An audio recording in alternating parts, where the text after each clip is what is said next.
senators have all come. Everybody's coming. As if we don't expect huge max gains for this land.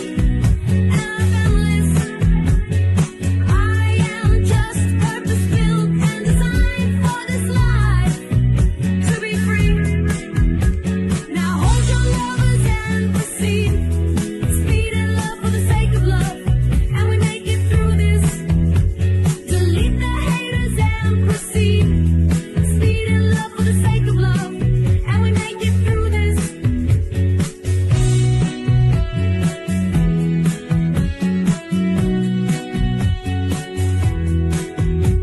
Delete the haters and proceed. Speed and love for the sake of love. Let's go, dude. Nice intro. It's Legit. constant improvement around here. We're just constantly growing, dude. It's Time to this is grow, episode baby. 6.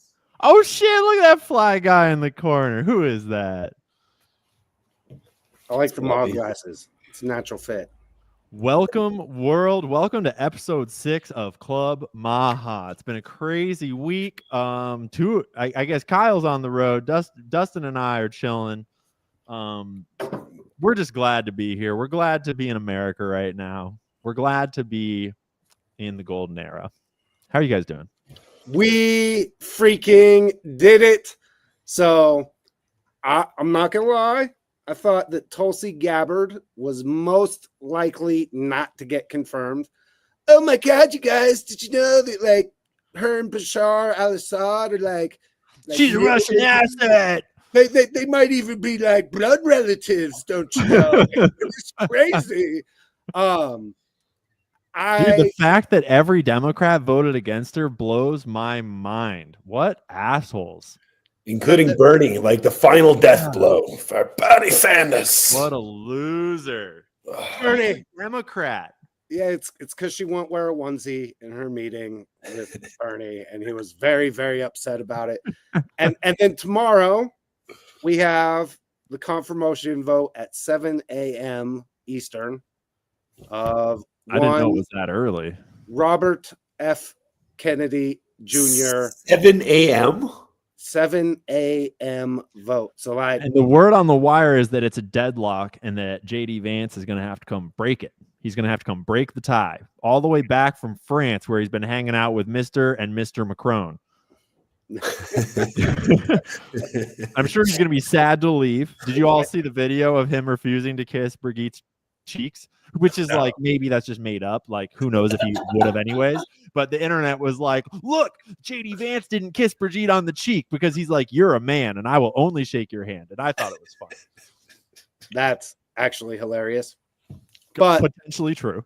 so in like knowing that it looks like RFK is getting in, and the poly markets have it as a deadlock, right? Like that it's a lock that he's going to be through with the vote. So barring crazy surprises, So you're telling me that Poly Market has it at like 95% or more? Yeah. Let's go.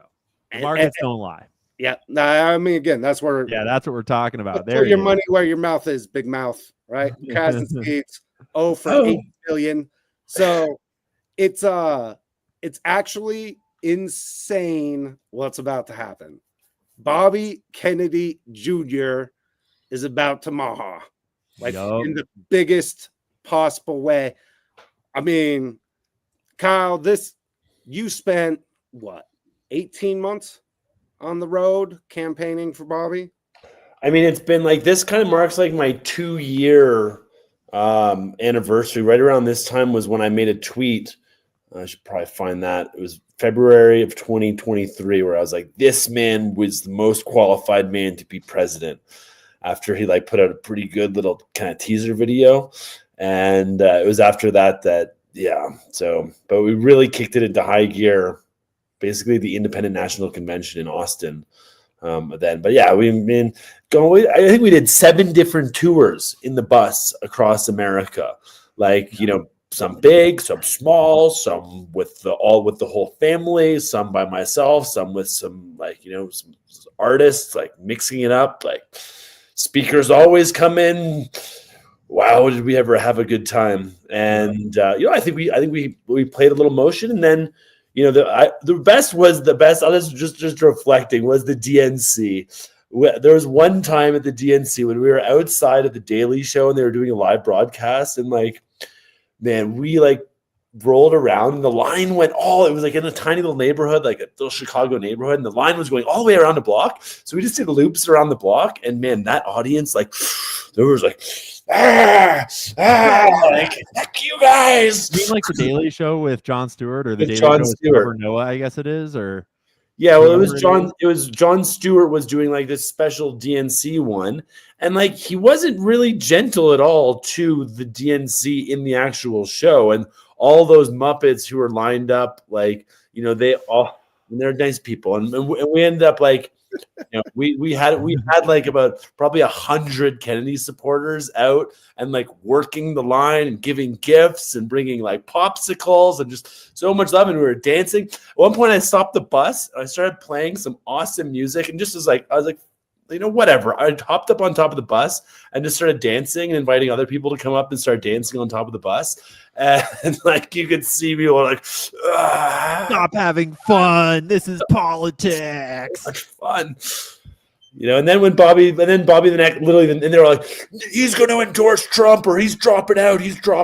And then, like, yeah, he did drop out. And ultimately, here we are. And now Bobby gets to take the reins and make America healthy again. And, just like last night, I was with the founder of ETH Denver. I just drove across the entire country in the last 2 days. I'm now in Steamboat, Colorado. I'm going to ski with the family for a month, with a little brief segue to ETH Denver. But, just all like Bobby spoke at ETH Denver, and like he did an amazing talk with Caitlin Long, and like, there's just so much energy in the whole crypto community was really behind him. I don't I think us in the industry know how important it was, like that block, but like, those events were huge, and Bobby really queued up Trump for a lot. And one of the things that we were talking about was all the things that Bobby was talking about over the course of the campaign are all happening now. So this is the best case scenario. And true. And the exciting part is that all the cool things that have happened so far are all pre-Bobby. Bobby's not even on the stage yet. He's been under gag order from the Trump team. Super quiet. Because my understanding, correct me if I'm wrong, is that Trump's team was very clear that until you are confirmed, you must stay off of social media. Don't post, don't respond, don't do anything that could compromise your position. Just wait until you're confirmed.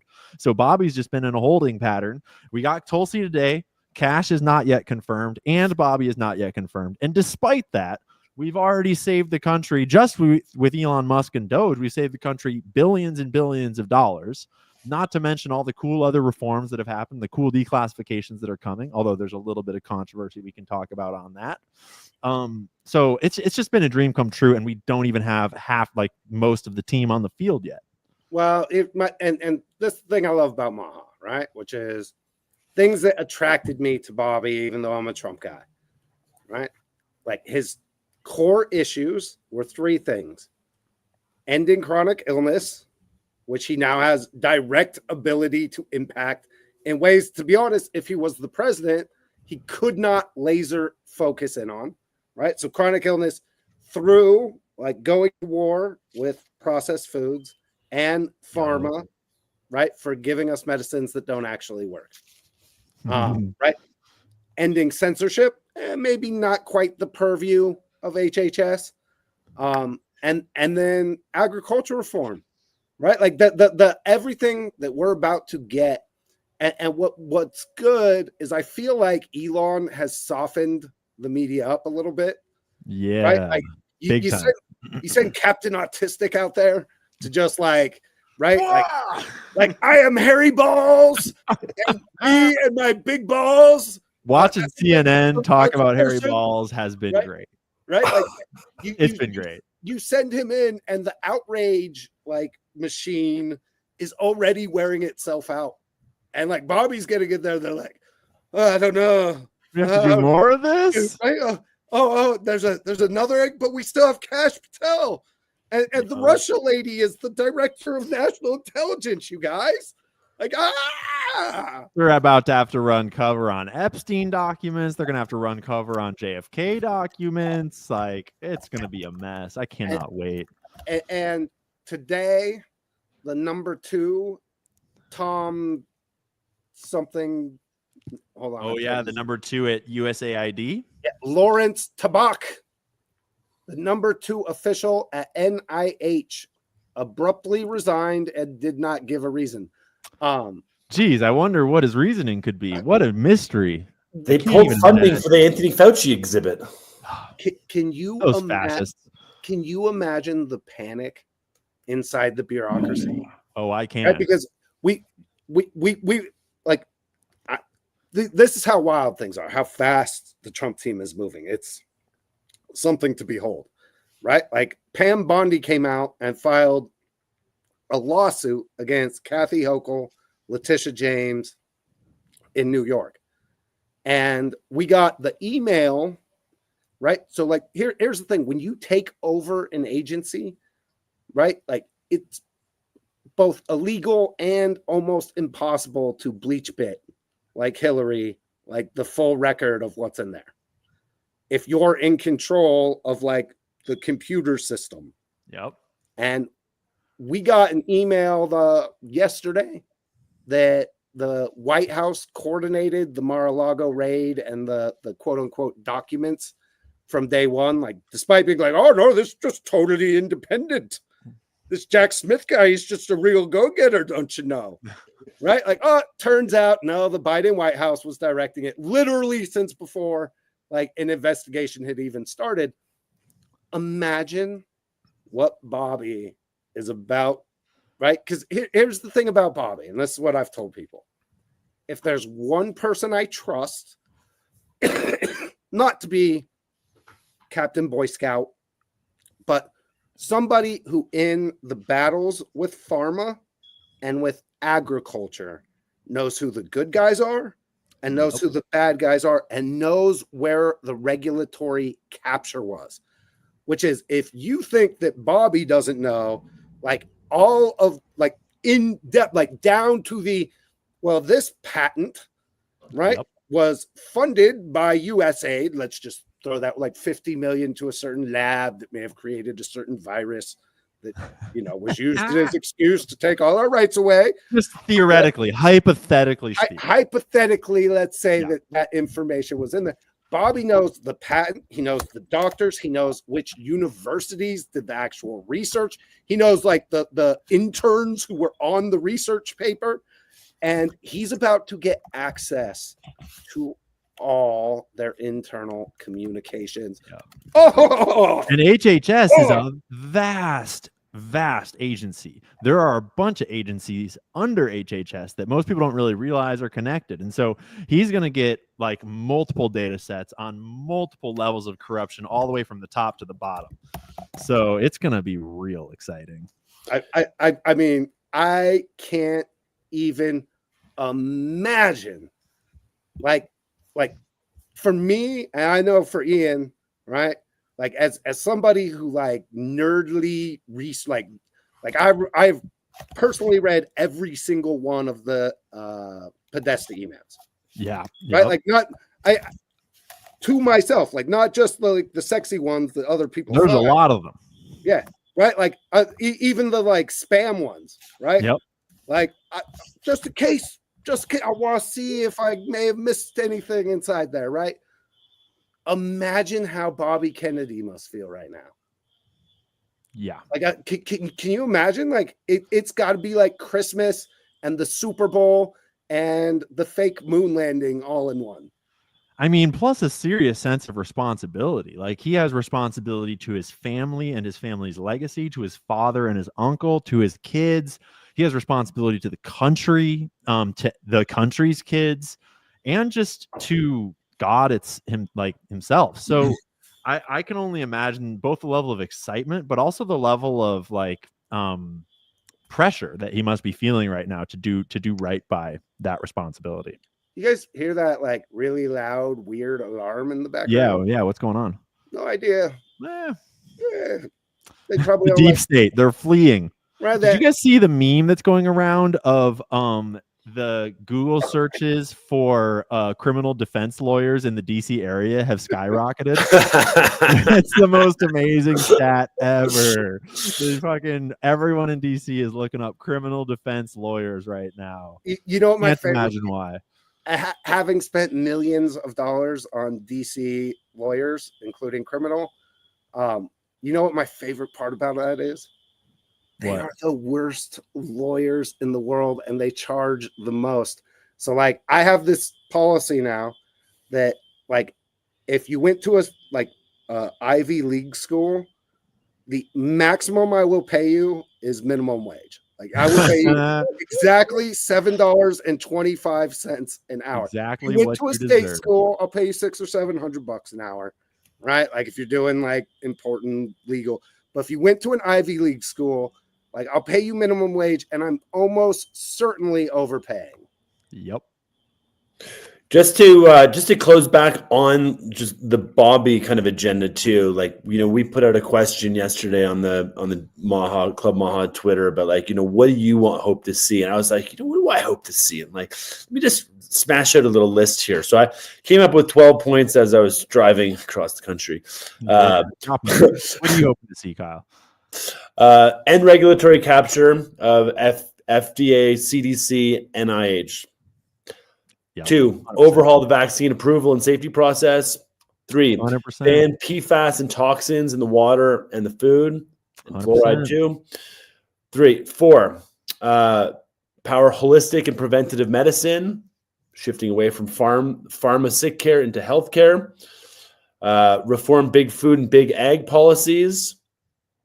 Yep. Fix the medical education system. Yep. And that one, like, is big one.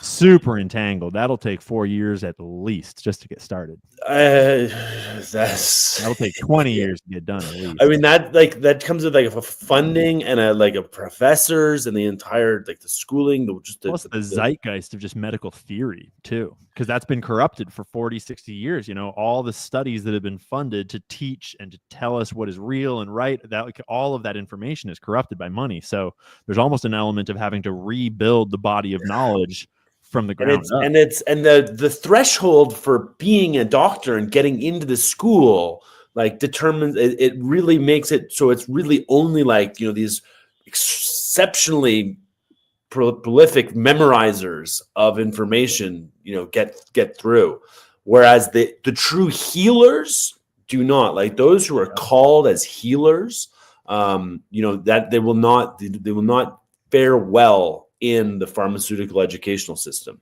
But the other issue, and I'm trying to mute so, like, we don't have the weird outside alarm and sirens.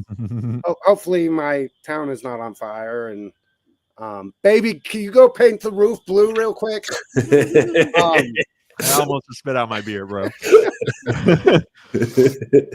But the other issue is that all of the doctors who came through that system now have, like, a internal, like, moral hold to, like, the established system, right? Like, yep. if they admit that, like, the system is flawed the way it is flawed, it means that they've been hurting people, not helping them, for right in so many different ways. Pill to swallow. And that is a tough, probably nearly impossible thing to, like, internally admit when, like, your whole identity is based around being a doctor. You know what I'm saying? Yep. 100%.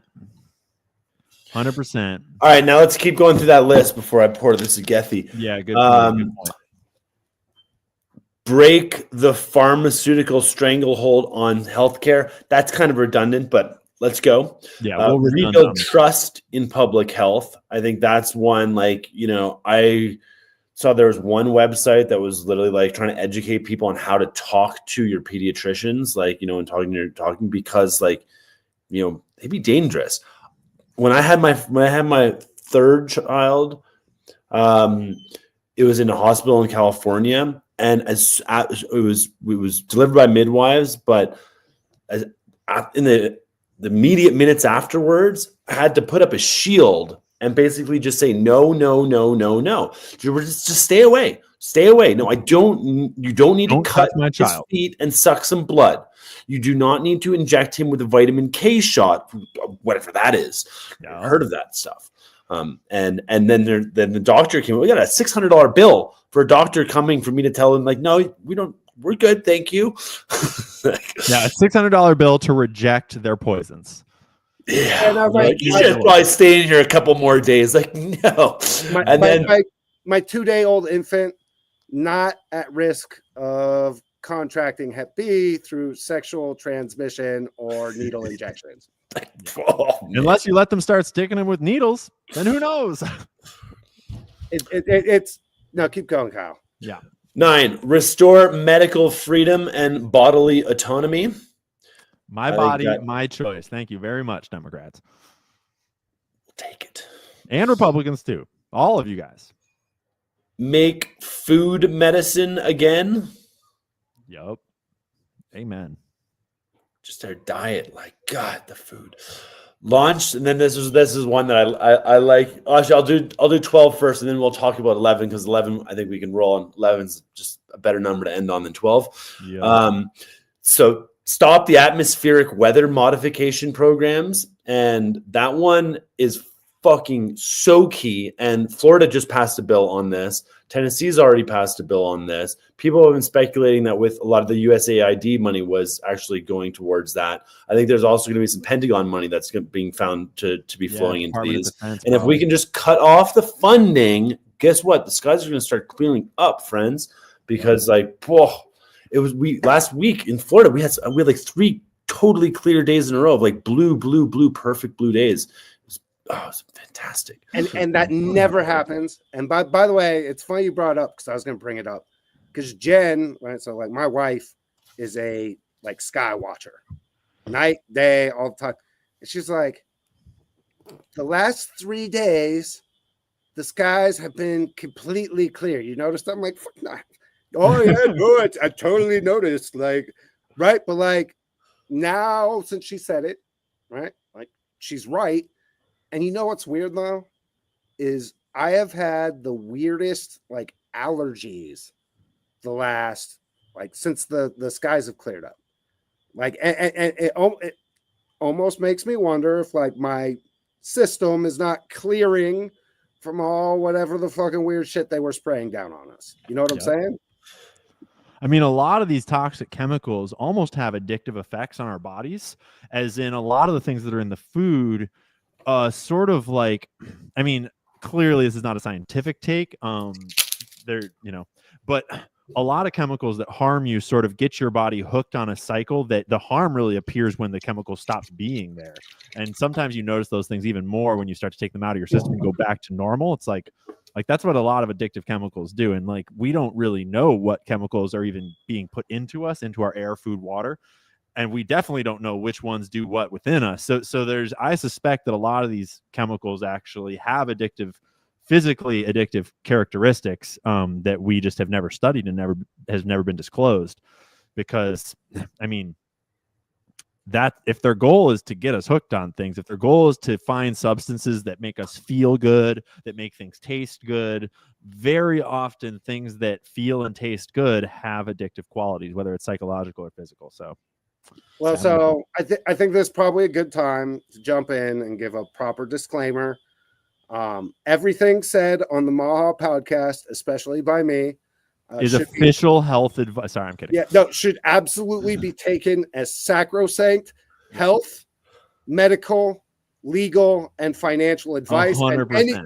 And anyone who tells you to do anything other than what like I told you is a fucking retard, and it should be rejected outright. Bingo. You heard it here first, folks. Bingo. Make America healthy again. You're gosh darn right. Let's go. All right, now 12. The last point, and then we'll wrap this point was, the hoping of launching, the MAHA challenge, and incentivizing a public health revolution. And this might come from Bobby. I'm not sure if this will come from him. This might come from us, or like, you know, or some of the I groups. suspect grassroots will be the way to go.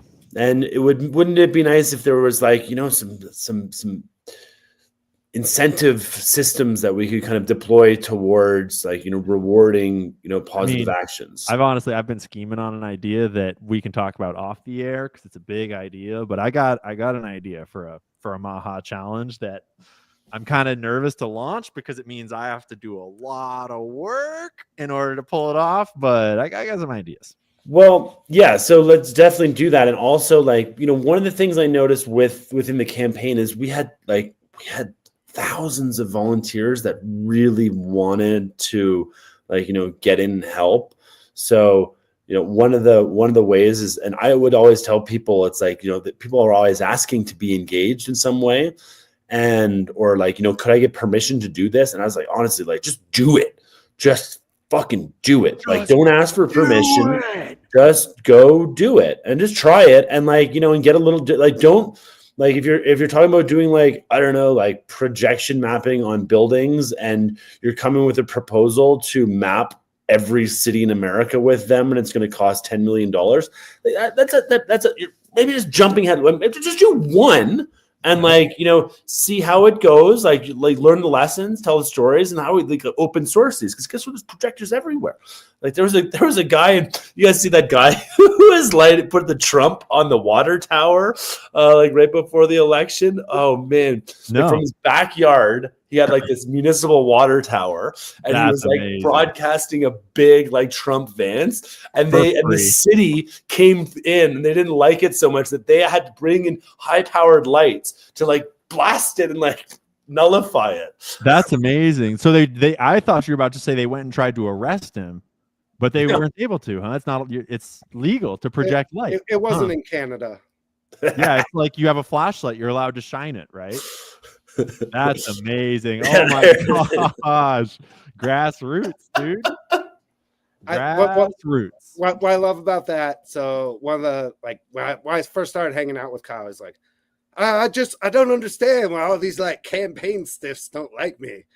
And it's because he literally tells all the volunteers, like, oh yeah, they'll love that. Do it. Like, we don't control everything. Well, my litmus test, and that I told others too, was like, you know, just like, if you did this, like, what would Bobby think? Like, would Bobby approve of this? And because, I mean, I had asked Bobby a couple of times directly. It's like, you know, how do you feel about this? And he's like, man, just kind of trust your judgment. Just kind of go do it. It's like, you know, just use, like, if you honestly, like, operate, like, consciously, and you're not, like, disrespecting or damaging or committing vandalism, like, you know, there's a certain element of subversion, dude. Like, come on, Bobby Kennedy, fucking guy, like, picked up a dead bear on the side of the road and dropped it off, and like, and trying to stage it as like a bear was killed by a bicyclist. Like, oh my god, that's a funny story. That story will go down in history. He's a legend. Yup. And in some ways, when you decentralize a movement like this, when you grassroots the kind of, like, messaging of such a thing, you also shield people from, you know, like, you just, you know, plausible deniability. Just, like, go do your thing, and we're all just part of a movement. And I'm definitely not suggesting that people do bad things. I'm just saying that when you just go do good on your own, it can't be stopped. It can't be curtailed. It can't even be, like, kind of restrained. It's just us. It's just what we want, what we believe, being spread, talked about, shared, posted, whatever it is, you know. So, well, and no, it's funny because that's the story of my entire life in politics. Is like, I do things that other people are like, no, we can't do this, right? And I also trust people to do things that, like if they're believers in what we're doing, to do things like, yeah, you don't need my permission, go fucking do it. Yep. And more often than not, it's worked out beautifully. Like 100%. Kyle, I want to add one more thing to your list. This is a personal one that has been growing in my mind and my body for a while now, and it's a big long-term goal.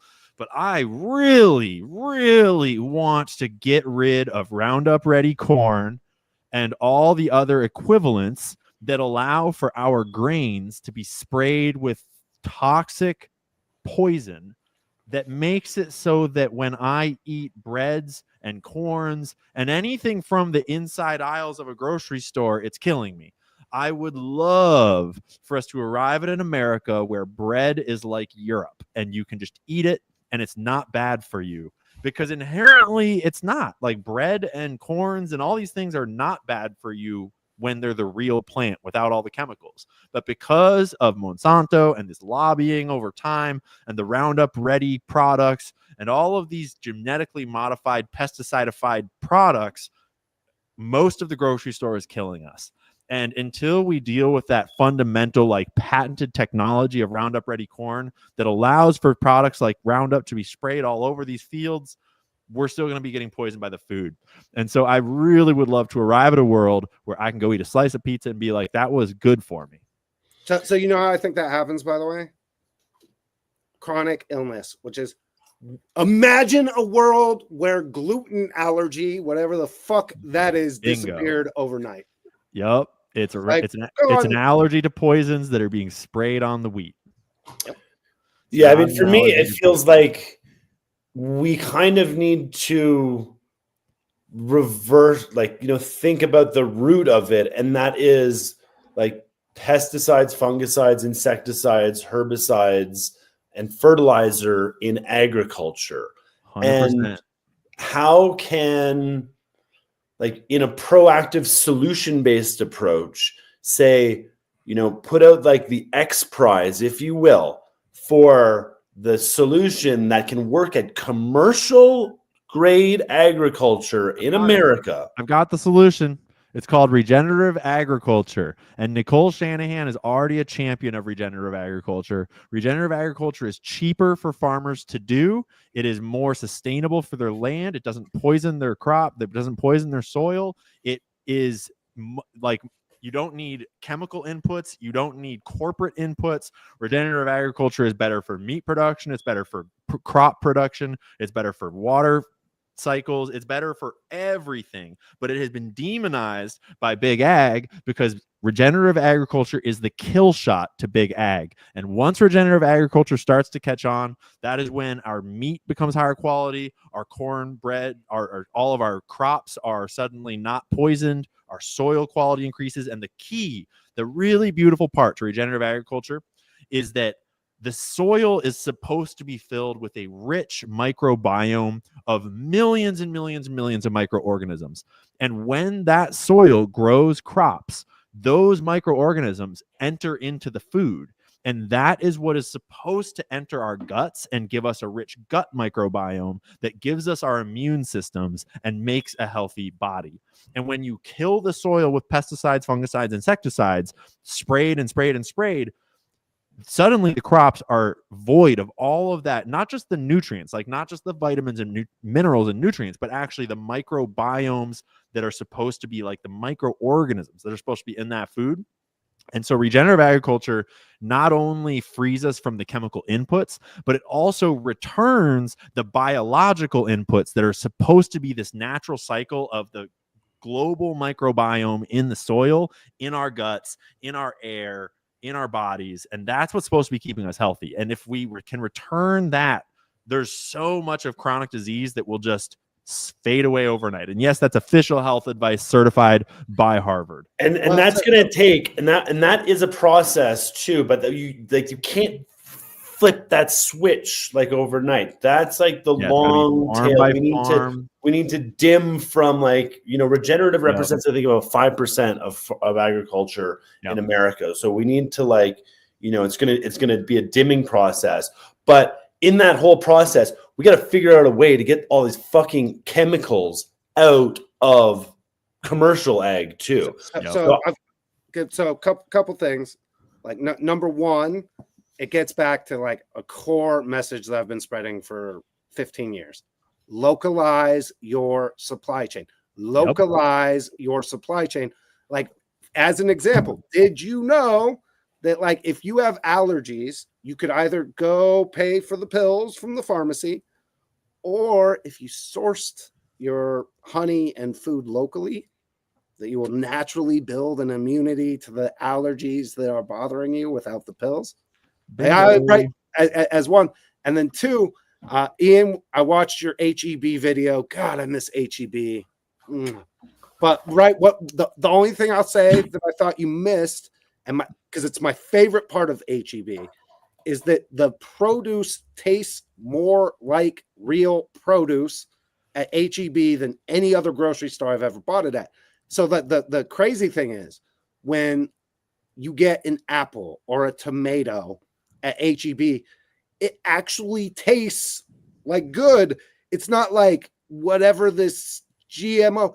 And this whole battle, in my opinion, is the same old battle between control freaks who want centralized everything and just like, we can't do this at a large scale unless everything is exactly the same or it makes me confused. Yep. Versus decentralized. And so by localizing a lot of this stuff, right? Like what works for one area as far as, you know, like whatever their pests or right, the things that ruin their crops for probably won't apply the same in Florida as it does, say, like New Mexico, because they're dramatically different. We need to get back to this idea of local farming and like getting your produce not from some like big central core, which is what I love about your like product videos. Yeah. And like really we Support need local businesses. yeah, no, I think this is something that like we can use technology to really empower people with. And what I love is you've already got on the website all of the like core database stuff that we just give to the AI nerds and like turn this into something that's like super easy to use. Yup. Yeah, we've been scheming on some sort of app for that for a long time. And this year might be the year that we do it because it is time to start not just sourcing your produce and your meat and such locally, but also sourcing just all your products from local businesses is not so much of a MAHA thing, but it's like it circulates your money in your local economy. It stimulates local family-owned businesses which feeds people in your community instead of feeding mega corporations where that money just flows up to banks and goes away forever, which it ultimately feeds all the same corporations that are poisoning us. What's Hi, up, Destiny? Welcome to the party. But I disagree that it's not MAHA, right? Oh, Guess- yeah, you're right. You're 100% right. Guess which companies have an interest in using us to dispose of their petroleum refinery waste? Bingo. Right? Yes, sir. But it's not Ma and Pa Farmer Joe, like, right, who's operated the family farm for 8 generations, right? It's Procter and Gamble and Unilever and right the rest of, as you point out in your videos, Megacore, and right, because like all roads lead to BlackRock and State Street. Yep. And because they are the top owners of all the oil and petroleum companies, they're also the top owners of all the cosmetics companies. All those companies are incentivized to cross-pollinate between their poisons, and all of them profit off of poisoning us with each other's poisons. Whereas when you're actually making a lotion, there's no reason to put oil in a lotion. Like, you don't need gasoline in lotion. That's not what goes in lotion. So the only reason why you would is because it's 1/3, maybe 1/4 of ExxonMobil's profits comes from selling petroleum byproducts that go into skincares, lotions, and other like, you know, clothing and all this other bullshit. So. Well, and that was the other thing I noticed in the HEB video that I thought was really interesting, right? Which is notice, and I appreciate how you update us like between videos, like, oh yeah, they sold out to Megacore, right? Like, and unfortunately, like, right, it's hard to blame people, right? Like, they get their payday, you know, their family's set for life. Right. And hopefully that doesn't change the product, but it almost certainly does. But over time for sure. I thought your Super Bowl Jeep commercial video was pretty on point. Thanks, like man. the return away from propaganda, I think, is really good. So I think it's probably a good time for us to do a little propagandizing. Let's get it, dude. I'm gonna put my propaganda, and then we can talk about some bullshit USA and stuff for a bit. I'm gonna put my favorite Flavor Flav clock on for just a second, and shout out Kyle, who put some serious work into the MAHA token this week. He updated the deck screeners, got it dialed in. we figured it was best to lead people to our biggest strength, which I think is the podcast and the numbers we're putting up here to make people super bullish. And like, listen, we've been running this project for Kyle. When do we launch MAHA? September 10th. And I don't want to take full responsibility for all the action that took place this week, because we've got about 10 people who are actively jamming, like, cranking and working and killing it. Shout out to all the people who have been tirelessly working. Like I mean, the whole drive across America, literally, I drove for like 36 hours, and probably about 12 of those were all just in a Telegram VC chat, like going over, like talking about all these different things and like, trying to work it, because, MAHA, like, this is like what we're trying to make here too, is like, is a meme coin that's fun, but it's also a movement coin. And, that thing about crypto is like, we don't know exactly where it's all going to go, but we're establishing this base layer and this community token that enables transfer of value, energy to go in. And, Dustin, I mean, you've been a huge, like, partner in this as well. And God, please.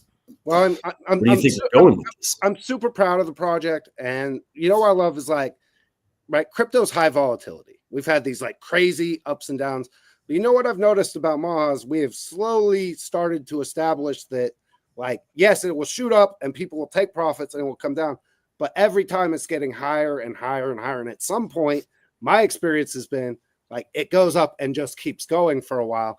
And I think that we did a lot of the background work. Shout out to the Stockton 2028 team, right? JP and OG and Virus and Cheney and the crew for like, and shout out to Damo. Good job, buddy.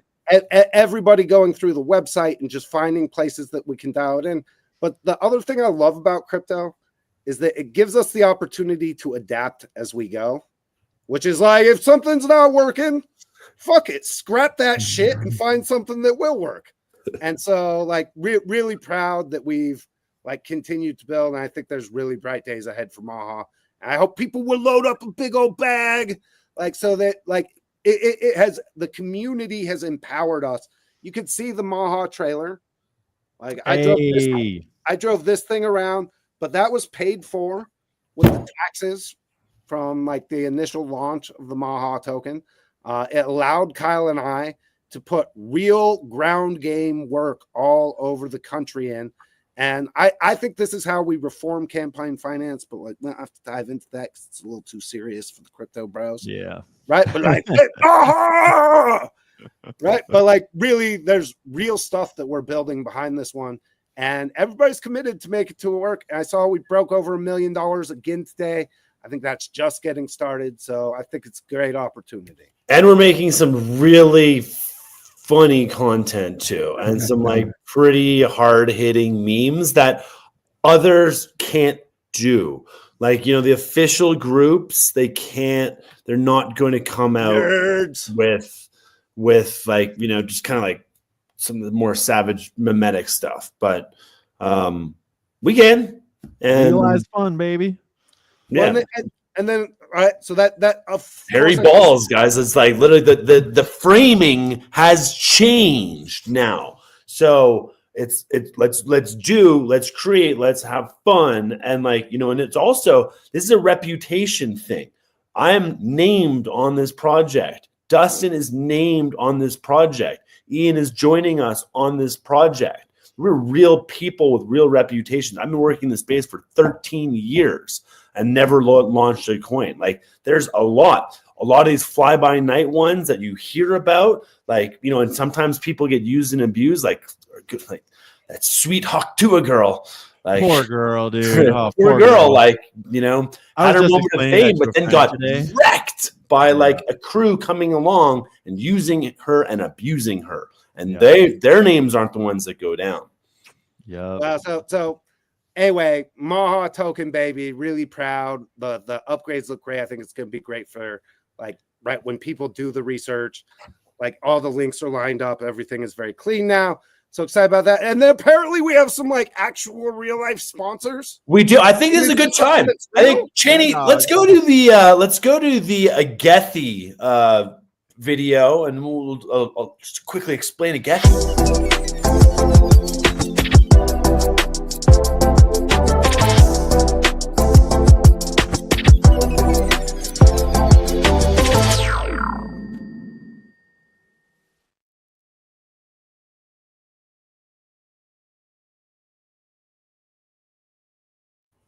A Gethy.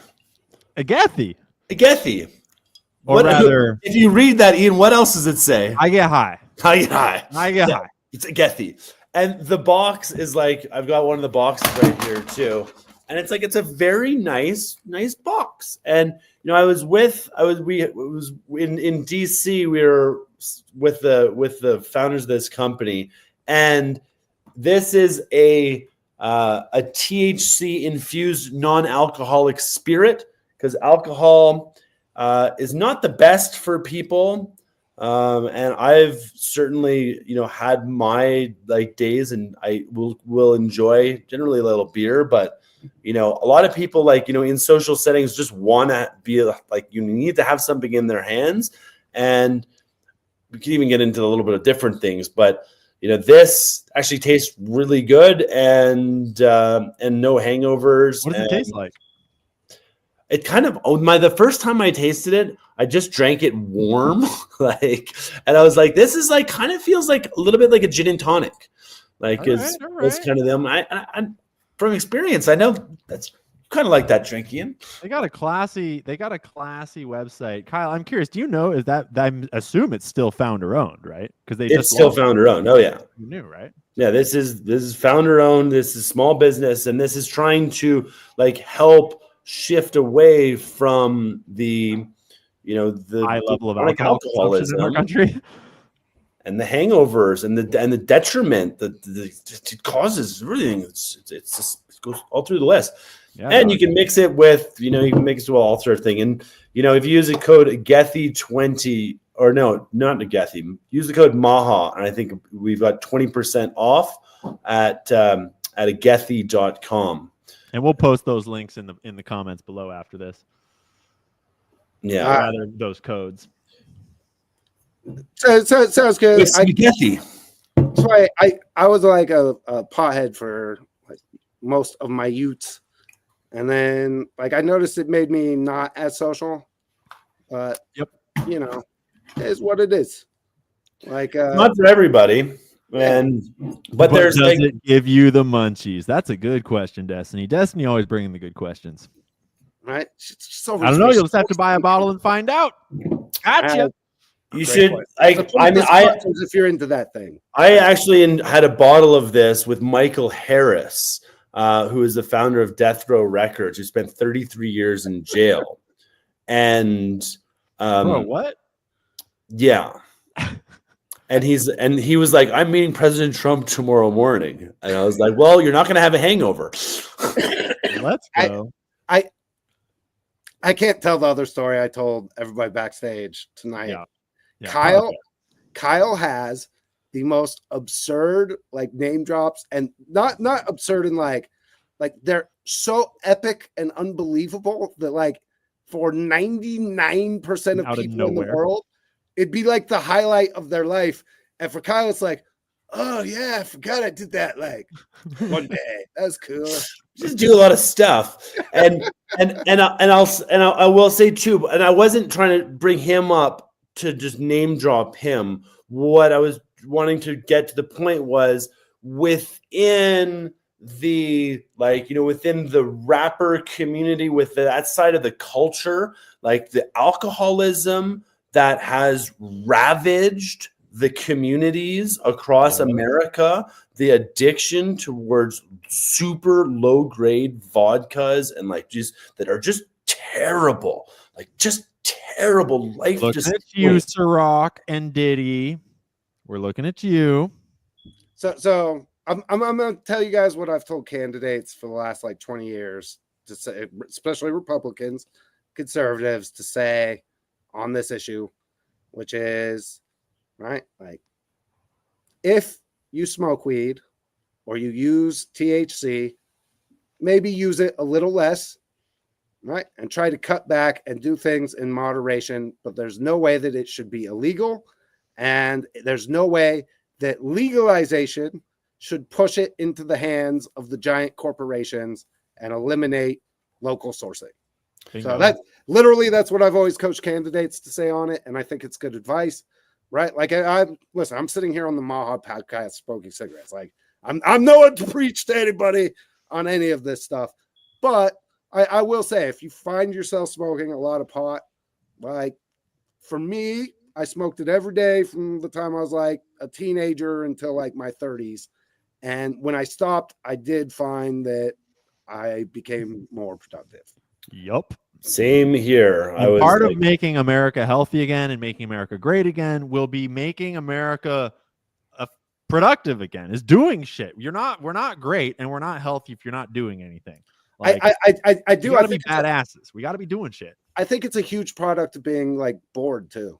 100%, and being hopeless and having no like hope for a better future. Because if young people don't have hope for a better life, why would they do anything? Like, right? But why but would you? I will say, Yes. if you were going to make a choice, like you want to relax, listen, I'll have some wine with dinner, and right. But I would much rather like people sit around and get high and chill out and watch movies than like get drunk and go start fights and get crazy. Like, right, you don't have the 100%. same harm cause, and we all need to like unwind and chill out sometimes. So, Yep. all right, what else we got?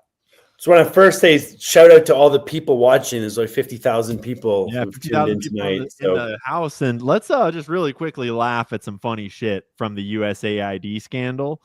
Because I've been doing all kinds of research throughout the week of just like crazy shit that I can find that we've been funding. And this screen is just so I got all kinds of tabs open here. And so a lot of those tabs. yeah, everything from serious stuff like money being given to Thomson Reuters, which is one of the largest news organizations in the world, a gigantic mega corporation. And it's just grant after, some of them didn't load. It's just grant after grant after grant over different years. And they've got all sorts of different subcategories and names. But then there's like some really funny ones. Like so you see all those tabs up there? This is my window of dance schools and dance things that we funded. So like, we'll just start at the beginning here. See, this is the search results when you just search for the word dance. And you pick up things like guidance, guidance. But we paid $1.8 million for fish guidance systems. And like, actually, let's be real. Maybe that's a good thing. I don't know, right? But maybe we should look at, I just thought it was interesting. $1.8 million to make sure that fish get somewhere. It was just kind of funny with the recent scandal in Los Angeles and the fires. Okay, Northrop Grumman. So these are before I got to the real dance, because I just remember the military industrial complex doesn't mess around. But here we go. Alvin Ailey Dance Foundation Inc. $142,000. Holy shit, though. In 2021, they got $10.8 million for the Alvin Ailey Dance Foundation Inc. I challenge someone at home to go look up the Alvin Ailey Dance Foundation Inc. and figure out what the hell they do and post some screenshots and some intel into the comments beneath this space and live, and I'll check it out later because I don't know what the hell they do, but $10.8 million in 2021 is nuts. All right, I have a bounty. I will give. What do you think a fair bounty is? For what? For finding? Well, so Kyle left, so we'll give his tokens away. So I will give $500 of Kyle's tokens to somebody, to the first person who proves that one of these dance companies is actually a strip club, and that what these grants for were like services at Penthouse Hustler in New York, because I guarantee you somewhere in one of these dance schools, what will we find is that it was actually like strippers. And the good thing about it is it's not that hard to do because the addresses are listed. So y'all can do some internet sleuthing as to what these, I did that a few times where I was just like, where is this business and what the hell is it? And I would go and look it up on Google Street View. And sometimes you find some pretty wild shit. I would be willing to bet that some of these are right. Like it's literally like, "Hi, Brittany." Yup. Right. Well, no, that's not what it is, but Velocity Dance Center. Oh, hey, this one's up by my neck of the woods in Seattle, Washington, on Franklin Avenue. right. And And they're like signs outdoor, like "Learn to be a pole dancer." Telling you. Velocity Dance Center, 105,000 last year, 145,000 2022, 142,000 in 2021. Sometimes they'll give you the different contracts and you can go in and look by contract. And when you click on the contract, sometimes you can find out what their objectives are.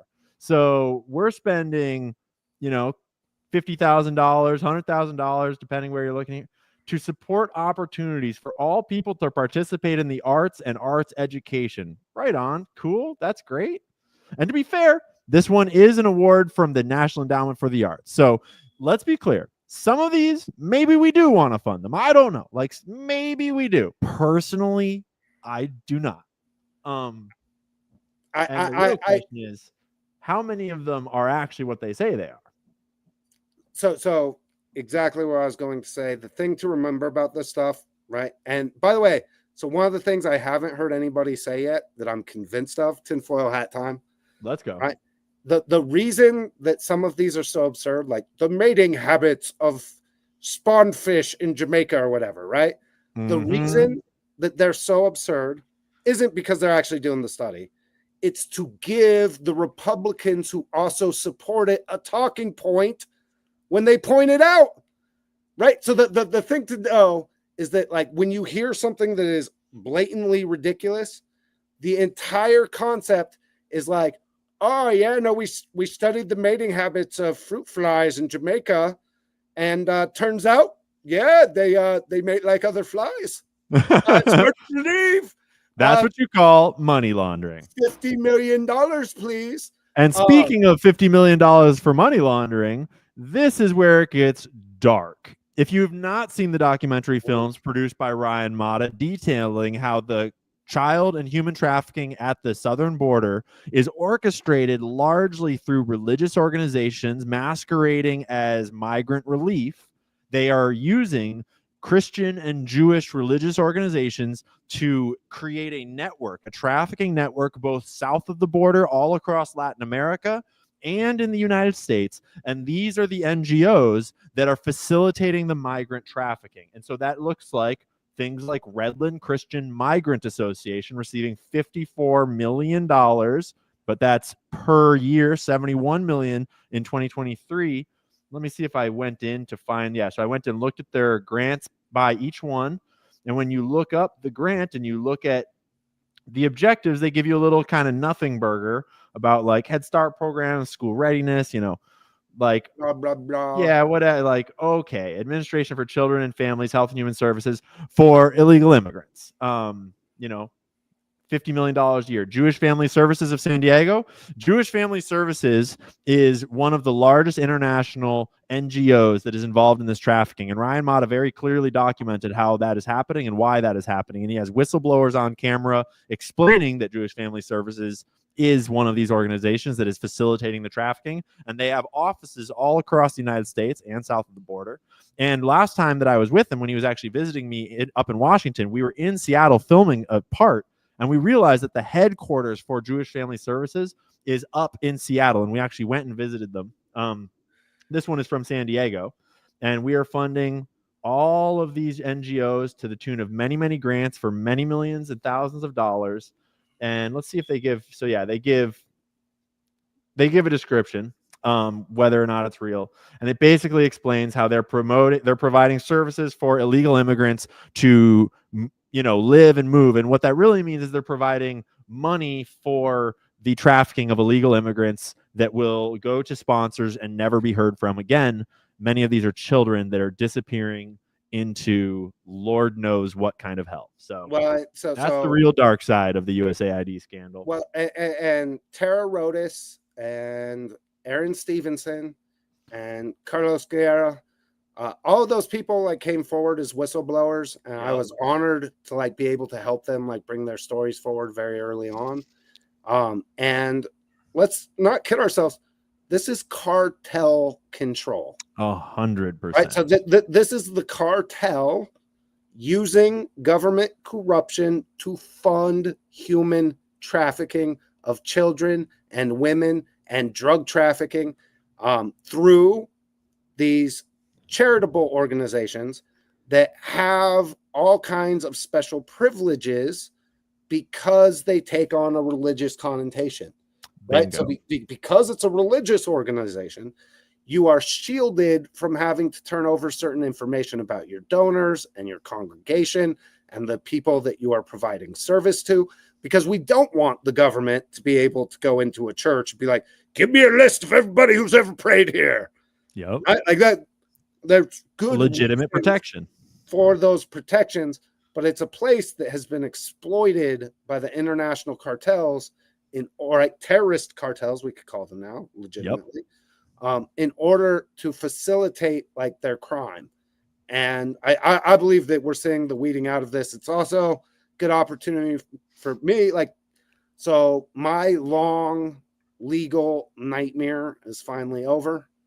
So Steve Bannon took a plea deal and We Build the Wall. I was the founder of We Build the Wall. I was also one of only 3 voting board of directors. And I was scheduled to testify that not only did Steve not defraud any donors, that he was by far the largest single contributor financially and otherwise, like to us actually building the wall. People may not know this, but we actually built the goddamn wall. Yeah. And it's an engineering marvel. It's one of the proudest accomplishments of my whole life. And my life has been absolutely upturned and put into lawyer freaking hell for 5 years, including like having to wrestle with this like concept, right?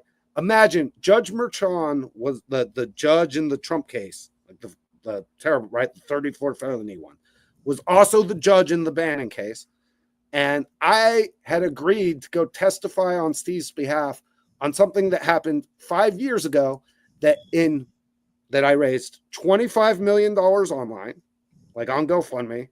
And then in 5 months, I built a $15 million structure on an international boundary, like under the most intense pressure of all time. And while doing hundreds of media hits and putting together, like I spoke at like 20 town halls.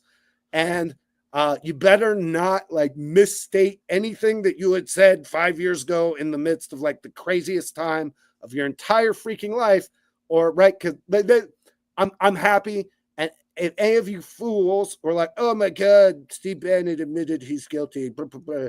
Like, would you? So Steve Bannon's plea deal includes no punishment of any kind, no probation, no like court ordered public like community service. They just wanted the headline, right? They just wanted all they wanted. Headline.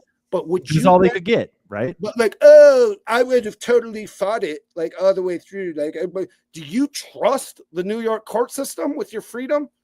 Right? Like, if you have the opportunity to walk away and walk out, Steve walked out of the freaking courtroom and held a press gaggle and called for the jailing and investigation of the people who had prosecuted him. Like that's like no plea deal that has ever happened ever before. So if you think this isn't like just a gigantic win for Steve, I don't know what to tell you. Right on, man. Good for him. Taking a bullet for the team. I think it's just the coolest story in the world that regular Americans literally just came together and built the wall themselves because our goddamn government wouldn't do it. That's amazing. And the fact that the Bidens tried to sell your wall to get it out of position before Trump came in is even more disgraceful. The entire story, like I can't wait for the docu-series. Is there a docu-series already in the works? Because there needs to be. That there is, and because the craziest thing too is like the raids against us, all these like legal stuff that happened, the debanking, is why I organized the March for Trump, which everybody knows it's January 6th now. So like the building of the wall, then the like legal bullshit of them like coming and like fucking my whole world up. Like that's what inspired me to know that the elections were stolen and to like put together the 3 DC rallies and the 2 national bus tours that eventually culminated in one of the greatest like Reichstag fire false flag events of like modern history. So like it's quite the freaking tale. Yup. And it's finally reaching some small pieces of conclusion. The wall is actually getting built by the government as it should be. Steve Bannon is taking the bullet. Hopefully we get some prosecutions. January 6th, it's finally coming out that that was a fucking fraud. And we've got freedom for the J6ers right on day one. Although, there's still a few that are in, right? They're not all the few that are in, there's like weird other case stuff. And so we should keep strong for them, and we should keep pushing on that. We don't want to forget about them. No man left behind. Jeremy Brown in particular is somebody I know. Yep. Like I'm convinced the reason he's still in is that like the FBI showed up to his house in Florida and we're like, yeah, we want you to be a snitch and wear like cameras and talk about like blowing things up. And no, I'm not even. FBI, and he secretly recorded them and told them to pound fucking sand and Let's videos go. out. And so of course they're still fucking with Jeremy Brown. Good. Fuck them. What a legend. So can I make a suggestion? I suggest that one more thing. Yeah. Bring it. I'm sorry, but Brian Colfash, so like the other founder of the project was a triple amputee war hero. Brian Colfash gave up 3 limbs while serving overseas in the for us in the Air Force. Like a mortar literally dropped on him while he was serving.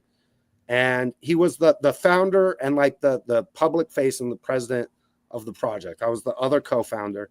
He's been in prison. I heard from him recently. They've not taken care of him the way a triple amputee needs to be taken care of. His body and health is failing as a result. They won't give him the medications. So like he doesn't want opioids and they've put him on opioids, right? Instead of the medication that he'd been using for a long time.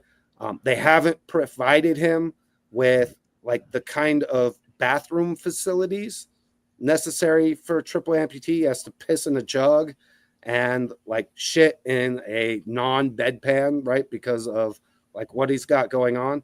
And we are rallying to like get his pardon across the finish line ASAP. He is an American freaking hero. He did absolutely nothing fucking wrong and he needs to be released ASAP.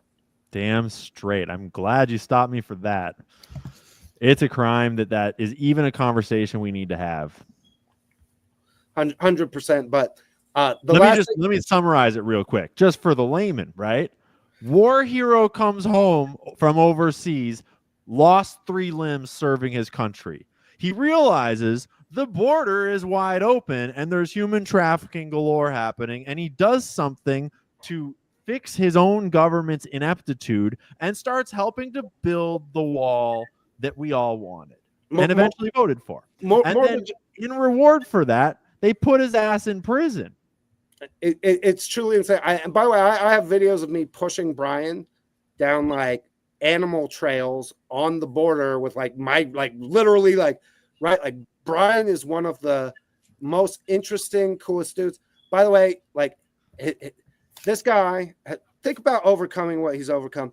His wife is like giga famous Instagram star, right? Like he is one of like he should be like Brian Colfash to me is like everything I want in an American hero, right? Like you lose 3 freaking limbs, you come back, your wife is a fucking bombshell, your kids are freaking amazing, and you, Gary Sinise, builds you a beautiful house that you could just sit back and fucking chill in, and you decide to like take on like one of the coolest projects ever and go like protect the rest of our country from illegal immigration and the drug cartels in ways that are so unfathomably epic that like this should be like Brian Colfash is the person that we should teach our kids about resilience and tenacity. And instead he's been persecuted by shitbags like who don't deserve to fucking scuff his fucking wheels. Damn straight. Yeah, and it's guys like Brian Colfage that don't get approached by like the big publishing houses to tell their story and go on speaking tours. Like, no, you have to serve your time. Yeah. So it's up to people like us. And one last thing with USAID. So when Matt Taibbi and Mike Schellenberger went through the Twitter files, like me and my crew on X Spaces, like we're often the first person that Taibbi would come talk with. So like we had really good access to both of them as they were going through. When you brought up the Reuters thing, it's important to note that a lot of this is around the censorship machine. Bingo. So, right, like CISA and the Stanford Internet Observatory and like the fact checkers, right? Reuters created a whole fact checking section that was funded by US aid. And those fact checks were 100% on accounts that were spreading information about what? Oh, people who said that maybe the Wuhan virus didn't come from like, a pangolin had sex with a bat and like this virus was, maybe it was, I don't know, the novel coronavirus lab that like is in the central place where it came from. I don't know, call it a hunch. Misinformation. Right? Or right, like, cloth masks in an airborne pandemic. It's a good thing that wasn't studied after the Spanish flu in the 1900s and be proven to like make people more sick than healthy. It's a good thing we didn't have that happen, right? So like it's the Ministry of Truth, straight up, funded by our own government, censoring our own thoughts and ideas that were generally true. And even if they weren't, go fuck yourselves, government. Well, think about the playing field from politics. If I want to do something, I gotta go like raise money or launch a shitcoin and like fucking figure out how to like survive the ups and downs of like meme coin life, right? In order to like fund all this cool shit we're doing. Meanwhile, these people are just like, Daddy government, 50 million, please. Just go silence this Kyle guy. Look at his beard. I hate his beard. Can we silence him? And this Ian guy, you won't believe the things he's allowed to say. It's crazy. Yup. Funded by our own goddamn tax money. And so all this USAID revelations that we're seeing now, has this portal not always been available? Yeah, that's the interesting thing, is that the portal is not new and all the data was there. And there were some people that were blowing the whistle on it, like Mike Benz and many others, for a long time. But it's a little different. Like Elon and the team do have access to more, is my understanding, but you didn't need access to more to know that it was fraud and to know what was going on here. You just needed someone to actually go in and shut it down. And now I think we're going to get a lot more detail, because like when you read the descriptions on these things, they don't tell you anything. They don't, like, the publicly available information about them is very suspicious, but it's not enough to like shut it down and prosecute it. So, well, that's the other hard part, right? And this is why you need a crew. There is so look how many freaking tabs Ian has up. Yeah. It's like tabs on tabs on tabs. Like he could have tentacle porn in there. We would know, we'd be none the wiser. I do. Right? Like, right? But think about, like, somebody needs to go through every single one of these. Yeah. And right, like really, if people listen, what I love about what Elon's been taking some shots that are right, which is he's asking the questions we all ask. Like, hey, Nancy Pelosi, like you make like $300K a year for being Speaker of the House, and yet your worth has gone up by $500 quadrillion. Yeah, you see, we're about to investigate people with high net worth and low salaries. I mean, pretty damn good idea. It is the definition of, listen to it, right? Public corruption is using your government office to personally enrich yourself, right? And it's, believe it or not, it's still against the law. In fact, there's a whole like segment of the law dedicated specifically to public corruption. And these people just have been literally rubbing our faces in it. And it's finally coming to light. And just think about when RFK, like, just think about Monsanto, like, right? All of these cases, and because I've worked with a lot of these farmers, or the raw milk, right? And listen, I'm not into raw milk personally, but like when I love it. But when my Amish fam, great picture by the way. when my Amish fam, right, in New York, were like, yeah, the government keeps coming in and like breaking all of our like raw milk bottles that like our family has been doing the same thing for generations. Like, yeah, I will come like fight with you. I've always been that dude. Imagine like the internal communications that are going to be available. And like, I hope AI helps, but I hope it can't just be AI. Like, if you are like Destiny and you have a brain on you to do research and to dig into things, like, we're going to need you to like. Let's be clear. We're talking about our Destiny, not the blue-haired Destiny. We're talking about the cool Destiny. Not the weird creep. Yeah, we're talking about homie Destiny. Don't get confused. Everybody should follow the cool Destiny. She's in the comments down there. Go find her, follow her. She's a legend. Yeah, she's amazing. The true female. Yeah. We have incredible researchers, but like, to me, bingo, Destiny ready. Health doesn't happen at the broad level until justice, right? Like the people who injected us, who poisoned us with our food, who attacked local farmers to conglomerate like their evil practices, all that shit. The people inside government who are acting on behalf of a corporation and they or their immediate family receive kickbacks, that's crime. Yep. That's crime. And should be prosecuted. They need to be prosecuted. Not just fired, prosecuted. 100%. Dang straight. I just wanted to suggest, since we're getting close to the end of our night here, I was wondering if we wanted to drop one more piece of advertising for one of our amazing sponsors and founder of brands. And then we can briefly I would love, unless you guys have a different topic, I would love to talk just really briefly about the concept of declassification and a little bit of the drama around Anna Paulina Luna and her task force. And I'm curious what you guys think of that situation, because the internet is kind of tripping out about it. Love it. So let's bring in our last break. Cheney, let's go to the HANA.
HANA, adapting ancient traditions into remedies for modern living.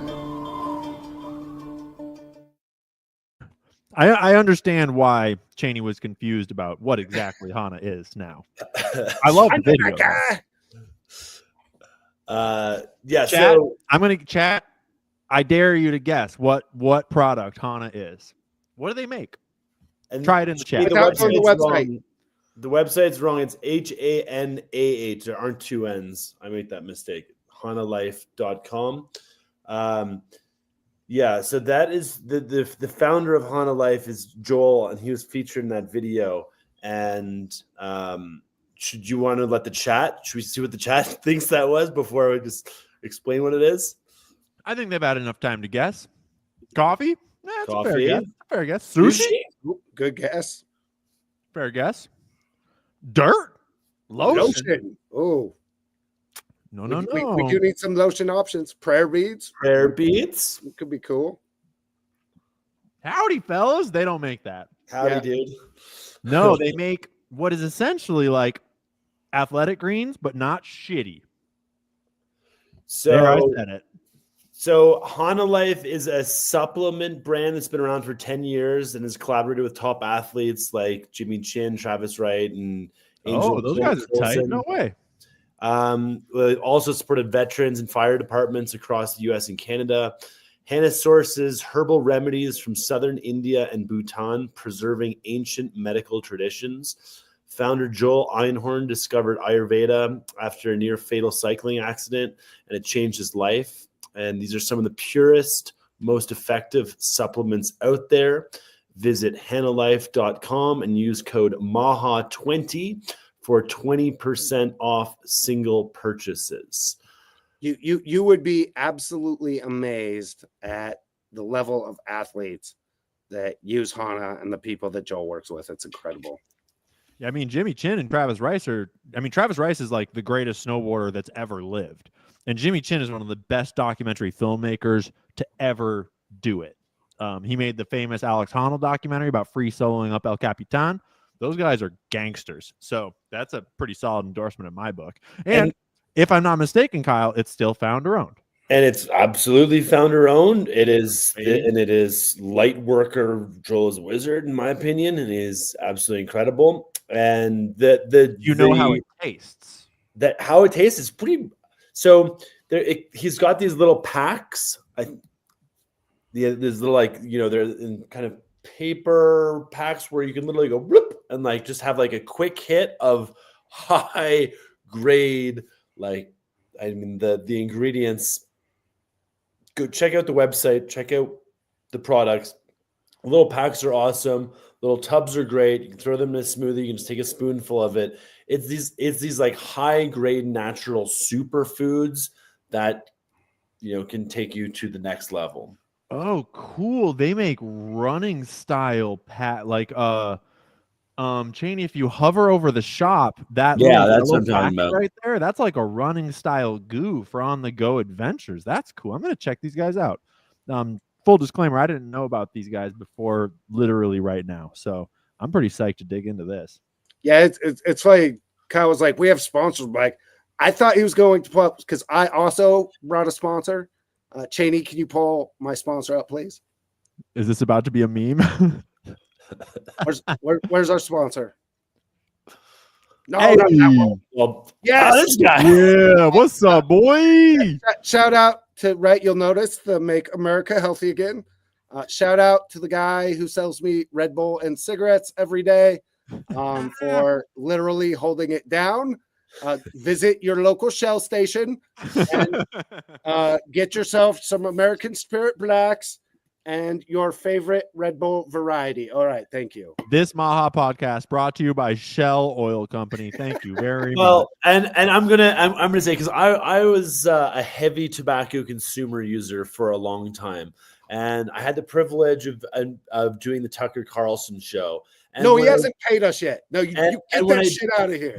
When I did the interview, though, I noticed that Tucker was always like hitting these. He had these little pouches in his mouth. He just kept like having them in there, and then he learned that he was using Zyn, and it was super woke, and it was like funding a whole bunch of crap. And Lord knows what they put into their flavors. If you aren't in control of the flavoring, they can slip all kinds of shit into their flavoring. So Tucker took it upon himself to start a nicotine pouch company. And folks, if you're tired of woke nicotine pouches, look no further than alppouches.com. Use code FoundersFriend for the Tucker discount. These are great. Tucker, please sponsor us. I'm still using Ons. Oof. I want Alps. And Tucker, I want you to make a goddamn coffee flavor, please. alppouches.com. Use code. I just want to say I do not. Tucker did not get us the promo code yet, and so you're welcome for the freebie, Tucker. Let's keep the lights on. Duh. Man, if it weren't for us, Tucker would probably go out of business. To be real, I gratitude aren't taking interviews with him anymore. Right. Before we end the show tonight, let's talk about D-Class. I think it's important. I want to know. So let me briefly summarize what has happened here, and then I want to know your opinion. We've only got like 10 minutes or so, 15 minutes maybe, but Anna Paulina Luna, one of the young rising stars in Congress that is, a live wire, a bit of a controversial figure, depending what you believe. She is heading up a task force for declassification. And she came out and gave a press conference about this task force the other day. And at first it's like, sick, declassification, let's go. But then X kind of caught on to the fact that, like, wait a minute, why do we need a task force for declassification? Can't you just publish the documents? Like, why are you trying to get your 15 minutes of fame? Or why are you trying to put an intermediary into declassification? Is that necessary? And I think a lot of the people that are saying that don't understand the process of government and have not been involved in the insides of government in ways that Kyle and Dustin, you guys have in some regards. So I'd be really curious what your opinion of. I personally reached out to a very, very close source to Anna Paulina Luna that I trust very much, that I don't want to name, but that source told me that they trust Anna Paulina Luna very much and that they think that she's one of the good ones. And we'll see what happens. But I'd be curious for your guys' take on that controversy of whether or not a task force is needed and what a task force might actually add to the declassification instead of just getting in the way. So there's a couple different layers to this, right? Which is Congress has no classification authority. So classification happens out of the executive branch, not the legislative branch. Mm-hmm. And so honestly, they don't really have much say in the whole thing, right? Which is kind of a strike against it, right? Like, well, ultimately, right? Like Kash Patel, in particular with the JFK files, is responsible for declassification and releasing. It is not my understanding that like they have any final authority. Where Congress can be useful is that like if they hold hearings on the more damning elements, right? Bring those forward.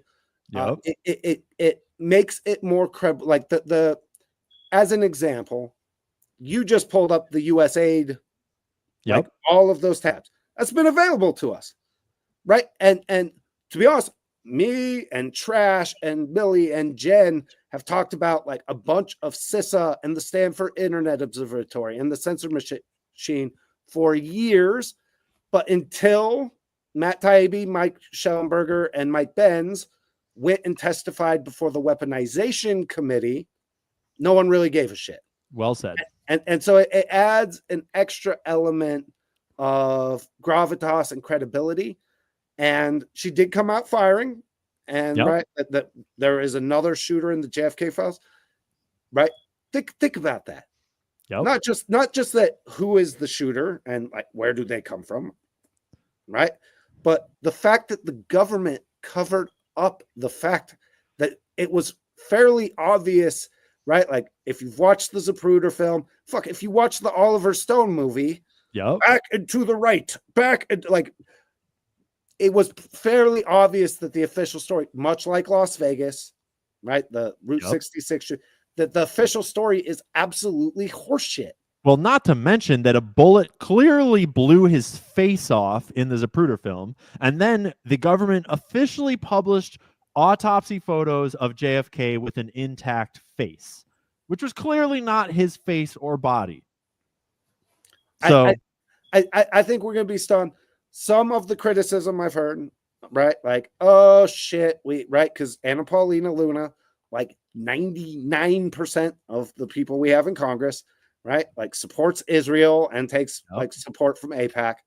Like, unfortunately, fam, like we don't have other options at this point. And I'm not joking with that. Like, so we're gonna have to. Can I speak to that for a second too? Yeah. Because I am quite tied into the anti-Israel crowd, and I've seen a lot of criticisms of her Ashkenazi Jewish heritage, and I'll do other content about that myself in the future that we won't go into now. But this, with her specifically, the story is not that simple. And when you actually read her biography, it's like just reading her early life section on Wikipedia is not enough to conclude that she is like an Ashkenazi Jewish shill that's actually like working for Israel. That is a very low IQ take when you actually look at her biography and how she grew up, where she grew up, what her family was like, what she's doing, how she got into her position today. It's much more nuanced than that. And so I'll make more content about that later, but I am not convinced by the Israel accusations around her right now. I'm not super stressed about them. And my personal take is that I'm very open to waiting and watching actions speak and letting us see what this declassification committee actually does, who they get on the stand, and what comes of it. Because ultimately, it's a million times better than every other government action that I've ever seen in my entire lifetime. We've never seen anything like this since the Church Committee, and it's damn well time that we have another reconciling of the intelligence agencies and the classified documents that our government is hiding from us. And Well, I live in Luna's. Oh, go ahead, Kyle. I just say, like, you know, Ian probably won't say this, but I'll say this. To Representative, what's her name? Anna Paulina Luna. Anna Paulina Luna. To Representative Anna Paulina Luna. I can think of no better person to sit on your task force than the one, the only Ian Carroll, in terms of being able to actually potentially help on all that whole list and go through, because Actually, that's a pretty good idea, bro. one of the outputs that can come from Ian's participation in that is, like, I had not even considered such a thing. separating, you know, the water from the wine here. Gigi, do you want to come up and give your opinion? So Come on up. Come on up. I live in Luna's district, What do you think, Gigi? and Gigi, do you think that we should join that task force? 100%. So Cool. Gigi says, yeah. yeah. So the thing is, the left has done this effectively for a long time, right? So like the January 6th committee hired a bunch of like left-wing researchers, right? Got them paid to come in and research. By the way, if you hire Ian Carroll, you don't get just Ian, you get like an army of people who are familiar with everything that is already available and are up to speed with all of the like most relevant and thoughtful theories that could either be like, right, that could be taken as hypothesis and either like affirmed or ruled out based on new evidence. Like it's insane to me that like our Congress does not tap like our researchers more. And right, some examples. If you're researching censorship, right, you should literally talk to like Trash and Millie and my wife, like Jen, who are deeper on that subject than anyone else you will meet anywhere, or Color Revolutions, right? If you're doing COVID, Destiny down there, like has literally looked into more COVID studies, more of the background, more of right. She has deep dove everything that's publicly available, and too often these know-it-all douche nozzle congressional staffer dudes, right? Believe it or not, they have not gone down the rabbit holes to the same degree that like a whole crew of people who have studied together for years these specific like topics of interest. And so bring Ian Carroll in, and like this podcast, your committee hearing will get more views than it has ever had ever before in the past. And you'll be getting the best like information to like look into, because when one thing I found, and I love doing, I think X Spaces is like literally made for this. One of my favorite things to do in the world is like take a bunch of people who are, hey, Jessica, take a bunch of people like who are researching in the same areas and have them like talk with each other, because like you get these eureka moments. And I'll give you one. So before the first time that Mike Benz ever talked to Matt Taibbi was in an X space where we were going through like Twitter Files 7.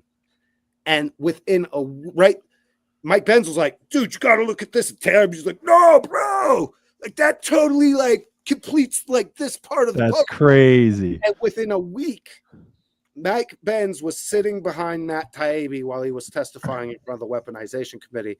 Like that, and it gets to how much corruption and information just shit that we have to sort through.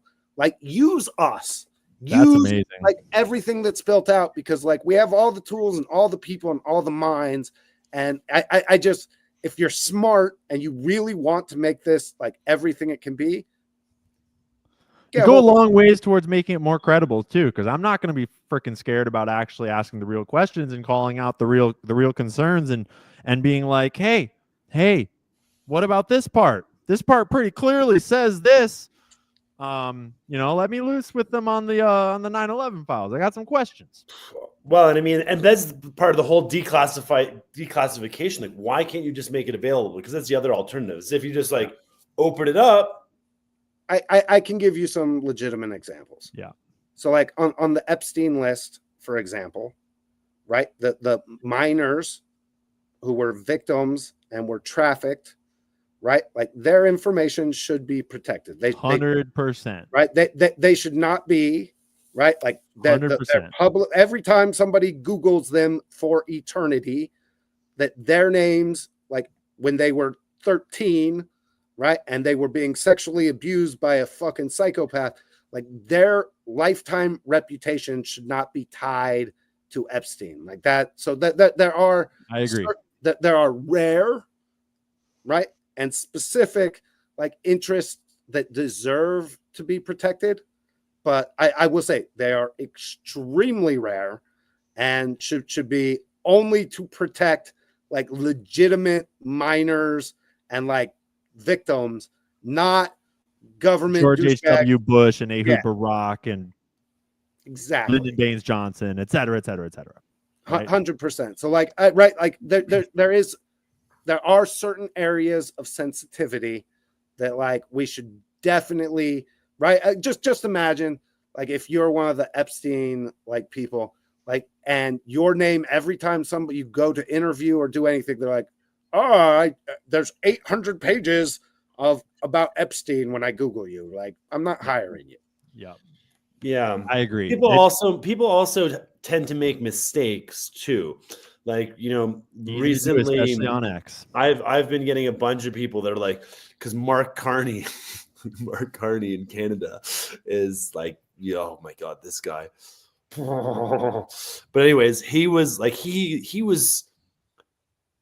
There was like someone Carney Kemper, and everyone's just like decided that, well, I'm a first cousin of Mark Carney, and we're very close together.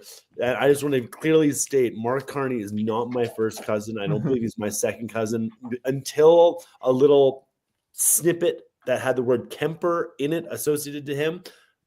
That was it. Like Kemper's it's not a hugely popular name, but it's not like an entirely unique one either. Yeah, it's easy to take a little snippet and run with it.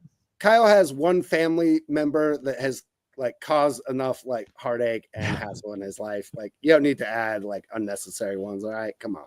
Although it has been really fun for me to witness my following trying to like dirtify Kyle by being like, who is this person? Let me dig up dirt on him. Why are you associating with him? And then, man, the conspiracy theories that come out of it are amazing. It's wild. It's like, holy shit, gosh, you're so smart. It's like, you know more about people's lives than they themselves do. Holy shit, bro. Calm down. Like you don't know everything. People remember. And I mean, I've because I don't have a like a huge following, so like I just see the messages, and people I've engaged, and like to the point where it's like, hey man, just give me a call, like let's just talk it through, because like some people will get so deep down this rabbit hole and have like this whole like really like in their mind perfectly completed puzzle that is so like just so far off, like so detached.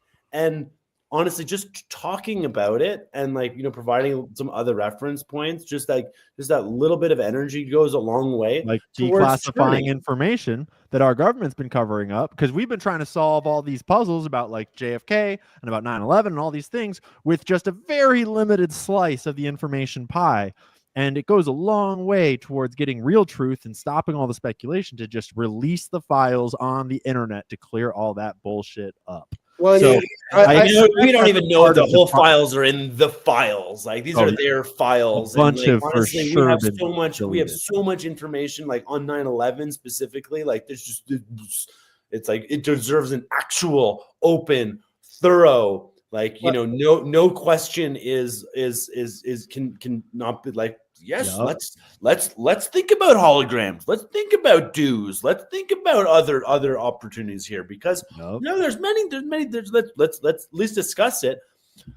And it deserves a space other than archive.org, where you now have to go to find those files. Like, in order to find the FBI files on 9/11, in a lot of instances, you got to go to archive.org because they've been hiding so many of them that they bop around through multiple different like uploads that get taken down and you have to re-upload them. That's bullshit. They should all be in one place, declassified for the public to read. And I do expect that that's what Anna Paulina Luna is going to be doing. I just hope, for her sake, for all of our sakes, that there's no weird funny business that gets in between us and the truth. On How do you know that? How do you know that those files haven't been cooked? Though you don't.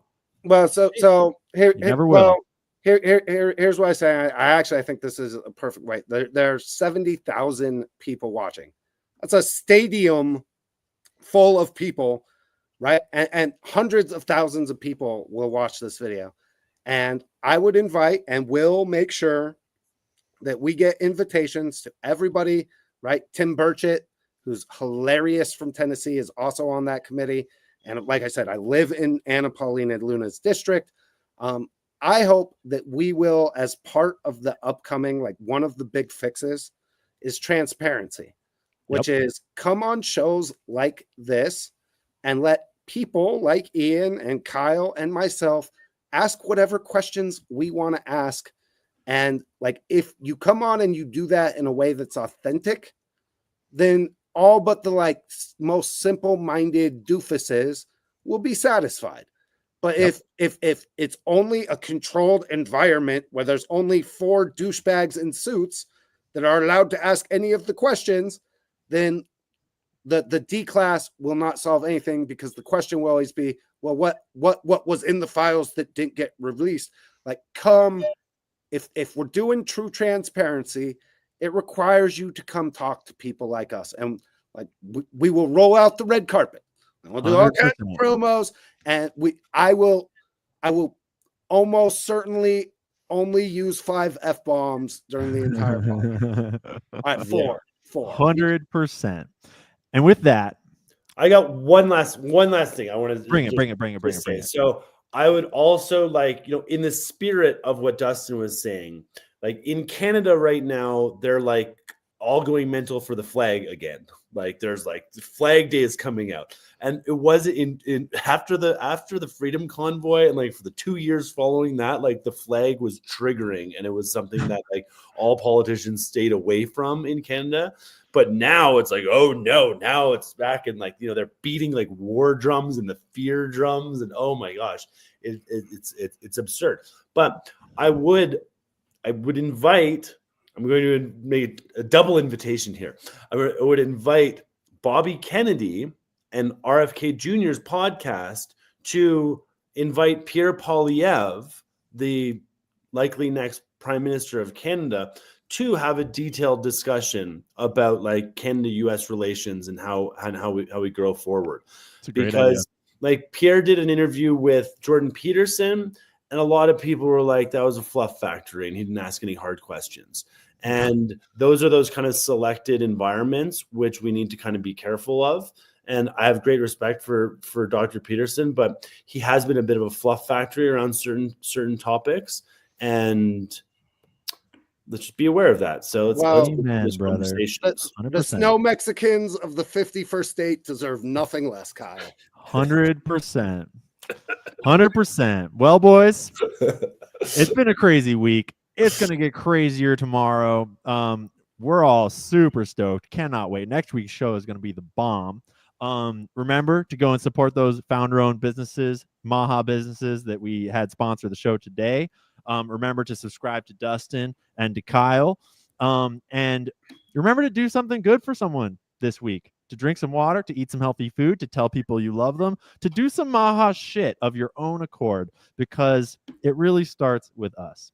So Oh man, brother. unless Great y'all got message. anything else to say, thanks for tuning in to everyone who's here. Thanks to the co-hosts. Thanks to Bobby Kennedy for getting us going. And we are so stoked to be back. Let's Amazing. grow. I get down to the land of the free America. Life is easy. You can't take this land from me, 'cause I'll send robots to get busy. Jeff Bezos came, Bill Gates came, Mark Zuckerberg came. Many of them came numerous times. The bankers have all come. Everybody's coming. As if we don't expect huge max gains for this land. And I'm endless. I am just purpose-built and designed for this life to be free. Now hold your lovers and proceed. Speed and love for the sake of love, and we make it through this. Delete the haters and proceed. Speed and love for the sake of love, and we make it through this.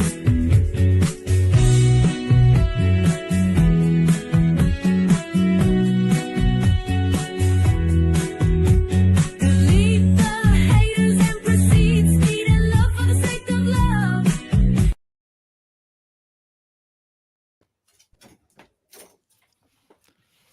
Nice work, team.